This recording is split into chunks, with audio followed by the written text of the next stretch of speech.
This week on Deep Space Nine, Dax, Bashir, and O'Brien take a fantastic voyage through the inner space of the Defiant, like a trio of Ant-Men. When Sisko got home after this one and Cassidy asked him how the mission went, he told her, "Honey, I shrunk the crew." Okay, I'm done. This is a review of the Star Trek Deep Space Nine episode One Little Ship. If you have not seen this episode and you don't want to know how strong Worf's poetry game is, be warned, spoilers beyond this point. I like this episode well enough, but I do feel they missed an opportunity by just restoring everyone to normal size at the end. If they'd left them small, Dax could have lived in Worf's pocket. You know, like Midge lived in Mace's pocket. In Big Top Pee-wee, the Pee Wee Herman movie where Pee-wee joins the circus and is also absolutely DTF, which really seemed to bother some people. I don't get it.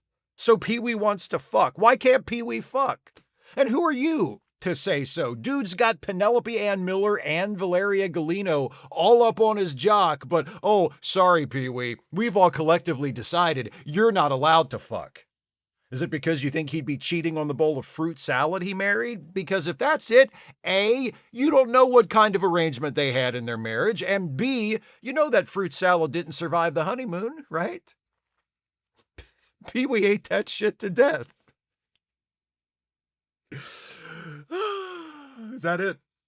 Oh, right, Star Trek. So in this episode, the crew of Deep Space Nine is taking a little break from the war against the Dominion, and they've flown the Defiant out to investigate one of those weird Star Trek things that pop up from time to time. This one is a big cloud, and when something flies into the cloud, it shrinks. And the closer it gets to the center of the cloud, the more it shrinks. Obviously, the decision was made to fly people into it. On the bridge of the Defiant, Sisko, Kira, Worf, and Nog are monitoring a runabout carrying Dax, Bashir, and O'Brien into the shrinky cloud. Kira thinks this whole thing is hilarious. They're gonna fly into the cloud and become little tiny people. Worf doesn't see what's so goddamn funny about that. Nog's like, neither do I, and Kira's like, shut up, shortcake. Are you making fun of my height? That is offensive. Short people got no reason. Short people got no reason. Kira's joyous display of stature fascism is interrupted by a call from the runabout. They're entering the cloud. Let the shrinkage begin. It's nothing to be embarrassed about, Worf. Unlike the poem, which in the finest Klingon tradition you promised Jadzia you'd write about this wacky adventure she's undertaking, I bet we're all anxious to hear it. Aboard the runabout, they're flying into the cloud and growing smaller by the second, but they can't tell the difference thanks to relativity or some shit, I don't know. Suddenly, the ship is rocked as something shakes the tractor beam that's tethering them to the Defiant. Back on the Defiant, we see that a Jem'Hadar ship has arrived and is attacking. The Jem'Hadar catch Sisko and the others completely by surprise, and in a few minutes, the Defiant has been taken over by a squad of Jem'Hadar. The tractor beam holding on to the tiny little runabout is deactivated, and Dax, O'Brien, and Bashir are thrown violently free. The runabout loses power, and the three of them are tossed around pretty good, but at least they're out of the shrinky cloud. That's good. The sensors are down, and the blast shutters are stuck closed over the windows, so they can't see where they are or where they're going, but other than that, everything's fine. On the Defiant, the Jem'Hadar have locked all the bridge officers up in the mess hall. We notice some tension between the Jem'Hadar first, the leader of the team, and his second, who is also an elder, and this is his last mission before they send him to the Jem'Hadar glue factory or whatever they do. The thing is, the first is one of a new generation of Jem'Hadar who have been bred here in the Alpha Quadrant of the galaxy, while the elder is one of the original Jem'Hadar bred in the Dominion's home territory in the Gamma Quadrant. The first thinks his new breed are superior and more advanced, while the elder is skeptical that these young upstarts have what it takes to get the job done. The elder talks to his fellow Gamma Quadrant Jem'Hadar like, have you noticed the way this young generation of Jem'Hadar just stares at you when you ask them a question or tell them to do something? What is up with that? Why are they so weird? The ship the Jem'Hadar arrived on leaves to go fuck up some more Starfleet shit. The Defiant's warp drive was damaged in the attack, so before they can take the ship as a prize for the Dominion, the Jem'Hadar who have occupied the ship have to get it operational again. So Sisko, Kira, Worf, and Nog are marched down to engineering and put to work on repairs. Meanwhile, O'Brien gets the shutters open and the sensors working on the runabout, and he, Dax, and Bashir figure out that they're still teeny tiny.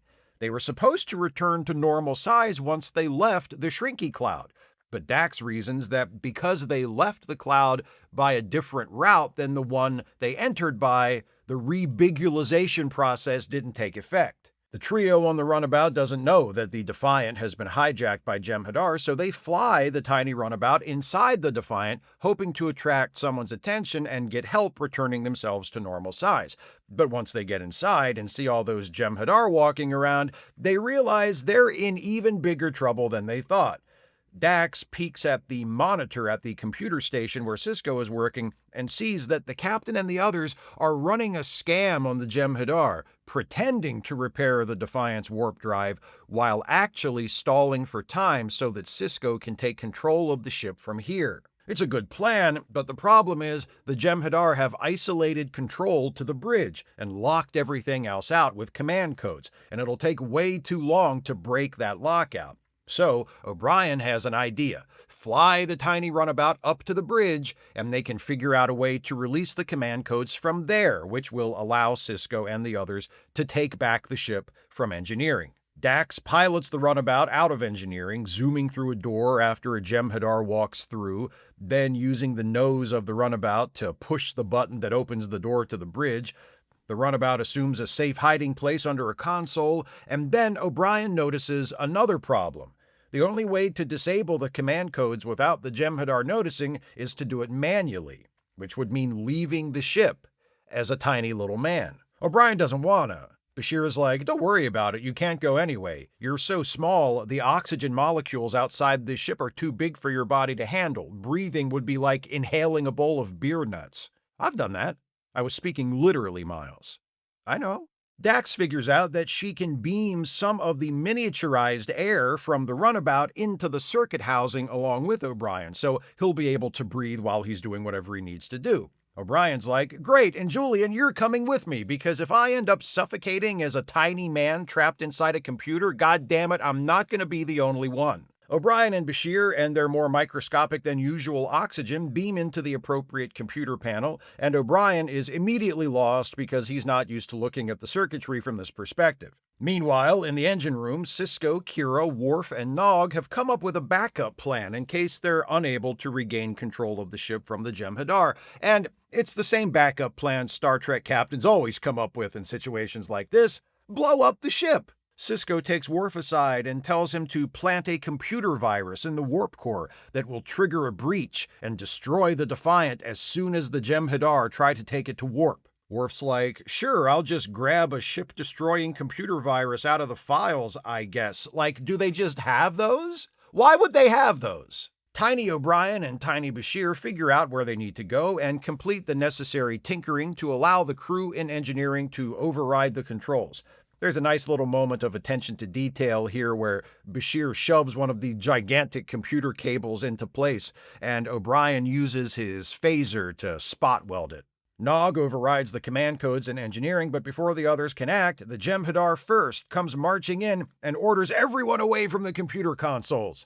The First discovers that Sisko, Kira, Worf, and Nog have been leading them on this whole time, and he blames the Elder, who was supposed to be watching them. The Elder is like, yeah, well, none of this would have happened if you had followed my suggestion and had Jem'Hadar work on repairing the ship instead of letting the crew do it. But you were too smart. You didn't want to listen to the old man. Oh, no! This squabble is interrupted by the tiny runabout, which flies into the engine room in full sight of everyone. The Jem'Hadar start shooting at it, and that gives Sisko and the others the chance they need to fight back. Worf breaks a Jem'Hadar's neck. Kira shoots a couple of them, Sisko kicks some ass, and then gets to a control panel to flood the ship with knockout gas to take out the rest of the Jem'Hadar. The tiny runabout shoots one of the Jem'Hadar with a tiny torpedo. When the fight is over, the Jem'Hadar First is dead, and the Elder is on the floor, wounded and dying. He's like, kids, and then he dies. Dax flies the tiny runabout up to Worf and blows him a kiss. Worf's like, shit, this means I have to finish writing that poem. Later, everyone is back to normal size, and Dax and Worf are sitting in Quark's bar, and Dax is like, so? Lay that poem on me. And Worf is like, okay, fine, but I'm not a writer. This is my first poem, So you know that thing you do where you mock and belittle me? Don't do that. Dax is like, fine. So Worf reads his poem, and it's something like, roses are red, violets are blue, the ship got small and so did you. And Dax goes, hey, no, good try, man, for real. Then she looks at the pad Worf is holding, and it's empty. Worf's like, I was just screwing with you. Ha ha ha. I'm not writing a fucking poem. And then Odo and Quark take a second to mindfuck O'Brien and Bashir by making them think they're shorter than they used to be, and that's it. The end. Man, Worf, you're really making that poem assignment harder than it needs to be. When in doubt, just write a limerick. Maybe something like, when their ship became small in a blink, O'Brien and Dax had a think. They cried, death may be near. Save it, snapped Bashir. I'm a surgeon, he said, not a shrink. Though, that one might be too Bashir-centric. If Worf's writing it, he'd probably want to focus it more on Jadzia. So something like, Tiny Dax said, this sure sucks. There's a solution, though. I'd bet big bucks. But if we can't unlock it, Worf, I'll live in your pocket. Like Midge in that film with the peewee that fucks. One Little Ship is another change of pace episode of Deep Space Nine, designed to give us a little break from the all-consuming seriousness of the Dominion War storyline. One of the things I like about it is the fact that, while it feels like it takes us away from the war tonally, the war is still very much an immediate concern to the characters in the episode. The Defiant being attacked and taken over by a squad of enemy troops sounds like it would totally be a war episode. And it is. But it doesn't feel like that because the main plot is some goofy Land of the Giants shit. On a technical level and in terms of the writing, the episode does an excellent job of convincingly selling us on the runabout and its 3 occupants being teeny tiny. There are a lot of special effects in this one, showing us the miniaturized runabout flying through the Defiant's ventilation system or hovering undetected in rooms filled with people. But the episode doesn't lean on special effects any more than it has to. Most of the time, Dax, O'Brien, and Bashir remain in the ship. There's only one scene where we see them interacting with comically oversized objects, the one with O'Brien and Bashir manually reconfiguring the circuitry, which makes that scene special within the context of the episode. I'm sure the judicious use of special effects was due just as much to time and money as to creative choices. For all I know, the producers would have loved to show us tiny Dax, Bashir, and O'Brien running across the floor of the engine room, frantically trying to avoid being stomped on, but there just wasn't enough room in the schedule or the budget to do that. Whatever the case, it worked out well. Things get moving right away, which I appreciate. There's no build-up to the shrinking of the runabout, and it's not portrayed as a freak accident. It's something that's already happening as the episode begins. The characters know it's happening. It's taking place under carefully controlled conditions. It's the Jem'Hadar attacking that creates the crisis, not the shrinking. The shrinking is incidental to that, but it also becomes key to resolving the crisis, which I like. I also like how the plot of Dax, O'Brien, and Bashir's section of the episode emerges reasonably from their predicament. They do things that we can easily imagine that they would have to do if this was real, and they found themselves in this ridiculous situation. They find themselves shrunk down to the size of a toy and outside their main ship. What's first? Find the ship, get back on board so they can seek help. They solve that problem only to find that the enemy has taken over. Is there something they can do to help? Yes, there is. Does O'Brien get momentarily confused when he sees the, from his perspective, gigantic circuit board he's working with? Yes, he does, which makes sense because he's never seen or even thought about it like this before. Each step in their story follows naturally from the last and makes sense within the larger scenario of the episode. Nothing here feels contrived. It's goofy, but it's well put together. There's even room for what sounds like somewhat legitimate science, though only a very small amount appropriate. When O'Brien floats the idea of leaving the runabout to go manually rewire the Defiant's computer, Bashir shoots it down at first by saying that the oxygen molecules outside the miniaturized runabout are too big for them to breathe. And I'm not a scientist, I don't know for sure, but that sounds right.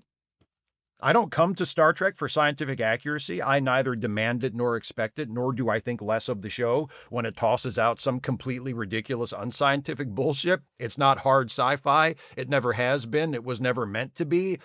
But I do appreciate plausible or plausible-seeming science in Star Trek whenever it does show up, and I think this, the oxygen is too big bit, is an example of that. It's a clever detail to pick up, and it's more than that as well. Dax has to beam some miniaturized air into the circuitry of the computer for O'Brien and Bashir to breathe, but they only have about 20 minutes of air, which puts them on a clock.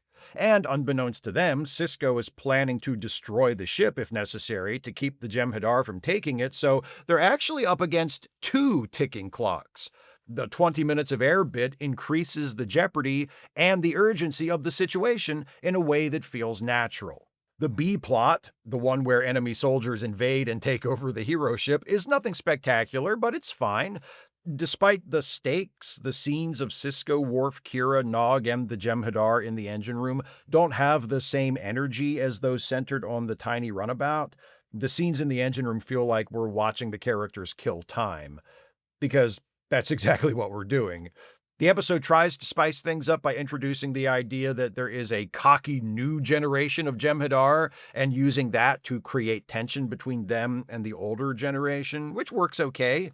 At least it gives Sisko something to do besides whisper to his crew and stand around pushing buttons. He picks up on the dynamic between the first and the elder and uses it to sow dissent between them. This one's also a pretty good low-key Worf episode. He's not the focal point of either plot, but he gets some of the best moments in the show. Right away, we catch on that he's not super comfortable with Jadzia, who is his wife by this point in the series, flying a runabout into a shrinky cloud. And when Kira can't stop laughing at the idea, Worf is like, I don't see what's so damn funny. Then we learn about the poem. Then we don't hear about the poem anymore for the rest of the episode. We see Worf breaking necks when the shit goes down in the engine room near the end. I love watching Worf kill people. You've got a TNG or a DS9 episode? You want me to have a good time while I watch it? Show me Worf killing the hell out of some motherfuckers. Then, at the end, we get back to the poem. And he ain't written shit. And it becomes this charming little moment between Worf and Dax, where she thinks he's started his poem, but it turns out he's just messing with her, and they share a laugh together. I love that. This episode is directed by Alan Croker, who does a very good job depicting an utterly ridiculous sequence of events in a way that feels believable, and it's written by Bradley Thompson and David Weddle, though, according to the Memory Alpha article about it, the concept of a shuttlecraft crew getting reduced in size and then helping to free the main ship from an occupying enemy force originated years earlier, and was the idea of Deep Space Nine writer and producer Renee Echevarria, who pitched the concept unsuccessfully on TNG and DS9 before finally convincing Ira Steven Behr, who had become the showrunner of DS9 by then, to do the episode. Why was it so hard to get this episode made? I can only assume there were concerns that it would be too expensive, that they wouldn't be able to do it justice, because beyond that, what's not to love about bad guys hijack the ship and tiny shuttlecraft saves the day? If you're a producer on Star Trek and you have doubts about that premise based on anything other than how much time and money it might take to pull off, maybe you need to be reminded what show you're working on. This is Star Trek. It wasn't created by Arthur C. Clarke or Isaac Asimov. It was created by the guy who came up with Abe Lincoln in Outer Space.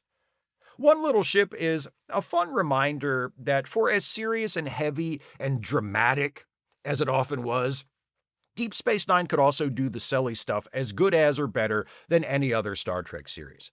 This episode gives us a goofy, outlandish main plot that could have been lifted straight from classic Trek or an Irwin Allen series, and seasons it with Worf murdering the hell out of some bad guys with his bare hands before it's all over. Now, I ask you, what show wouldn't be improved by a little of that. Those are my thoughts on One Little Ship. What do you think of this episode? Please share your thoughts with me in the comments. If you'd like to support this channel, and I sure wish you would, if you can afford it, you can do so by becoming a patron at patreon.com/Steve Shives, becoming a channel member by clicking the join button, or by making a one-time gift by clicking the thanks button, or via PayPal or Venmo. Links are in the description. Please join me next time as this Hijacked batch continues. We're leaving Deep Space Nine behind for the Starship Voyager, and the two-parter that ends Season 2 and begins Season 3 of that series, an episode titled Basics. See you next time for that. Thanks for watching, and take care, everybody.